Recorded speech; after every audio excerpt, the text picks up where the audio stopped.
Bienvenue à Cajou Édito, notre éditorial.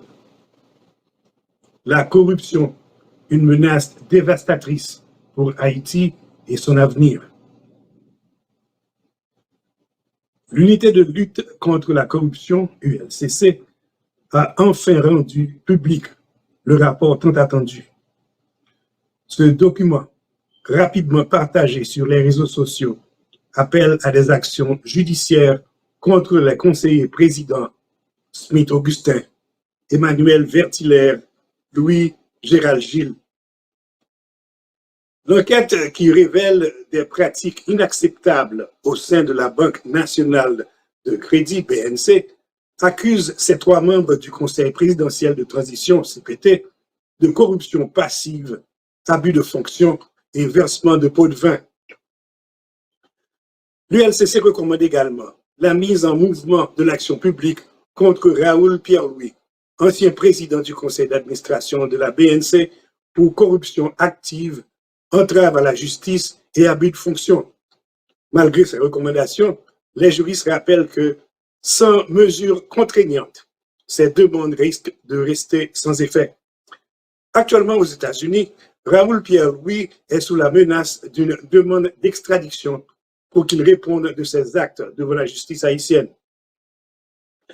Dans ce rapport, ce n'est pas seulement la corruption de quelques individus qui est mise à nu, mais un système entier gangréné qui étouffe lentement les institutions publiques de notre pays. Parmi les multiples crises qui frappent Haïti, la corruption est sans doute la plus pernicieuse. Elle ronge les fondations mêmes de notre société et si elle n'est pas combattue de manière décisive, elle compromettra irrémédiablement l'avenir de la jeunesse haïtienne.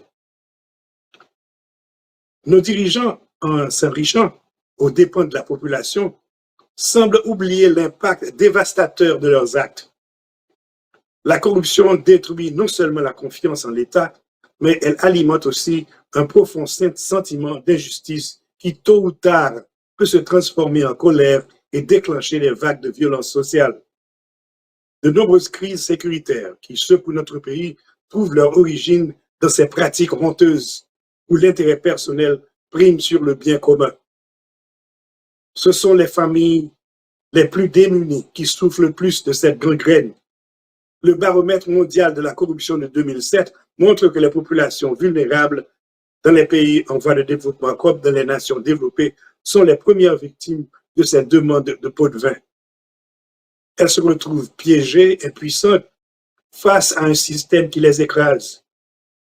Chaque transaction corrompue, chaque pot de vin éloigne un peu plus Haïti du chemin de la justice sociale et du développement économique. Si la corruption continue à proliférer sans contrôle, c'est l'avenir même de notre jeunesse qui est hypothéqué. Comment espérer un futur meilleur pour les jeunes quand l'éducation, la santé et l'accès aux opportunités sont tous entravés par les réseaux de corruption? Leurs rêves sont piétinés par un système qui privilégie l'enrichissement personnel au détriment de l'intérêt collectif. La lutte contre la corruption n'est pas seulement une question de justice, c'est une nécessité urgente pour la survie et la prospérité de notre pays. Nous devons tous nous lever ensemble pour restaurer l'intégrité de nos institutions afin que la jeunesse haïtienne puisse enfin croire en un avenir où le mérite et la dignité l'emportent sur la trahison et l'injustice. Vous êtes sur Cajou.tv, la station qui fait l'éloge de la différence.